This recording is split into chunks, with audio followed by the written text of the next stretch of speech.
ሰላም ጤና ይስጥልን ውድ አድማጭ ተመልካቾቻችን እንደምን አላችሁ? ለሰዓቱ የተመራረጡ ዜናዎችን ይዘንላችሁ ቀርበናል። እስከ ፍጻሜው ድረስ አብራችሁን ቆዩ። በደብረ ታቦር ከተማ ሜጀር ጀነራል ውባንተ አባተ ተወርዋሪ ክፍለ ጦር በሰራው የተጠና የከተማ ኦፕሬሽን የአማራን ሕዝብ በካዱ ብአዴን ሰራሽ ሚሊሻዎች በበለጠ አንዳርጌና ቡድኖች ላይ ከባድ እርምጃ መውሰዱ ተገልጿል። መስቀል ስጋና ጃምቦ ቤት በተባለ ካፌ ላይ በተደረገው የነፍጠኝነት ተጋድሎ ቆራጡና ቡድኖችን የእርምጃ ተቋዳሽ ሲሆኑ በቅርቡ ለብልጽግና እጁን የሰጠው ክህደትን በልኩ ያሳየው ጸዳሉ ደሴ ራሱን ለማትረፍ ሲሯሯጥም ታይቷል ነው የተባለው። በዚህ ስኬታማ የታቀደ ስራ ብዙዎቹ ወዲያውኑ ሲሞቱ፣ ቆራጡና ጥቂት አባሎቹ ደግሞ ከባድ ቁስል እንዲበቀሉ ተደርጎባቸዋል።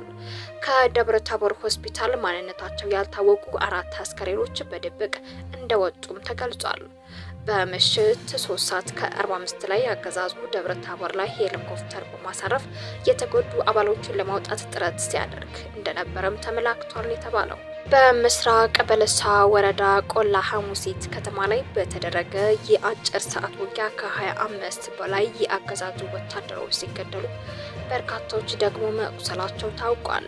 የአማራ ፋኖ ብሔራዊ ኃይል ጎንደር ቀጠና 5ኛ ዳግማዊ ቴዎድሮስ ኮር ስር በሚገኘው የንስር በለሳ ቀጣው እጅጉ ክፍለ ጦር አንድ ብርጌድ አባላት በምስራቅ በለሳ ወረዳ ቆላ ሐሙሲት ከተማ ዘልቀው በመግባት ለ3 ሰዓታት የቆየ ልዩ ውጊያ ማካሄዳቸውን የኮሩ ህዝብ ግንኙነት መምሪያ ባወጣው መረጃ ለማረጋገጥ ተችሏል።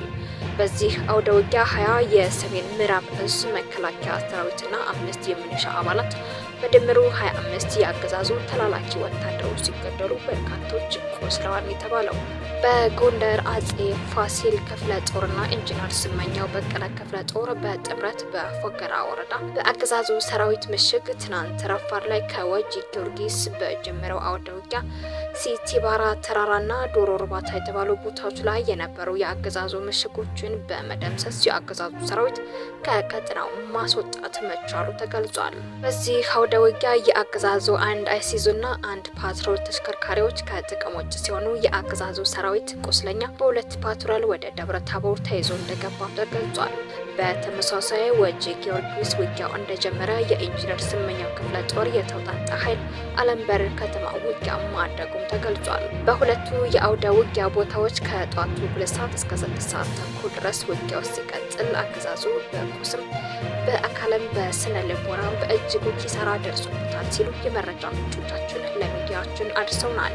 የብልጽግና መንግስት የጸጥታና ደህንነት ግብረ ኃይል ፋኖን ለማዳከም የፋኖ መሪዎች ላይ ያነጣጠረ ዘመቻ እያደረገ መሆኑ ተሰምቷል። ከ2 ዓመት በላይ ከፋኖ ጋር እየተዋጋ የሚገኘው የአብይ አህመድ የብልጽግና ቡድን ያደረጋቸው ዘመቻዎች ሁሉ ውጤት አላመጣለት በማለታቸው ምክንያት አሁን ላይ የውጊያ ስልት መቀየሩንና የፋኖ መሪዎች ላይ ያነጣጠረ ዘመቻ እያካሄደ መሆኑን የውስጥ ምንጮች ገልጸዋል። የመረጃ ምንጮቻችን እንዳሉት ከሆነ አሁን መንግስት እየተከተለ ያለው ስልት መሪዎች ላይ ያነጣጠረ የተጠና እርምጃ መውሰድ ነው። ለዚህም ደግሞ እያንዳንዱ የፋኖ መሪ ማን እንደሆነና የት ቦታ እንደሚንቀሳቀስ የለየታ ስራ ተሰርቷል። ዋና ኢላማዎችም የፋኖ መሪዎች ናቸው። የተያዘው እቅድ መሪዎቹ ከተመቱ ተዋጊውን ሰራዊት በቀላሉ እንበትነዋለን የሚል ነው ተብሏል። የውስጥ የመረጃ ምንጮቻችን ገለጻ ከሆነ የብልጽግና መንግስት የጸጥታና ደህንነት ግብረ ኃይል የያዘው እቅድ የፋኖ ሎጂስቲክስ መተላለፊያ መስመሮችን መዝጋት፣ የፋይናንስ ምንጮችን ማድረግ፣ የፋኖ መሪዎች ላይ ያነጣጠረ ጥቃት መሰንዘር፣ መሪዎቹ ከተመቱ በኋላ ለፋኖ ተዋጊ ሰራዊት ሰላም እጃችሁ ስጡ የሚል መልእክት ማስተላለፍ፣ አልገባም የሚለውን ከበባ በመፈጸም መምታት የሚል ሲሆን በዚህ እቅድ መሰረት እንቅስቃሴ እየተደረገ መሆኑ ተገልጿል። በተለያዩ የአማራ ክልል አካባቢዎች አገዛዙ የተጠኑ ውጊያዎችን በመክፈት የፋኖ መሪዎችን ለመምታት ብዙ ጥረት ስለማድረጉ የጠቀሱት ምንጮች በተያዘው እቅድ ልክ ግን እንዳልተሳካለት አስረድተዋል። ሰሞኑን የተሰዉት እነ ፋኖ ደምስ ይመርና ጓደኞቹ የዚህ እቅድ የብልጽግናው መንግስት እቅድ አካልና ኢላማ እንደነበረም ተገልጿል።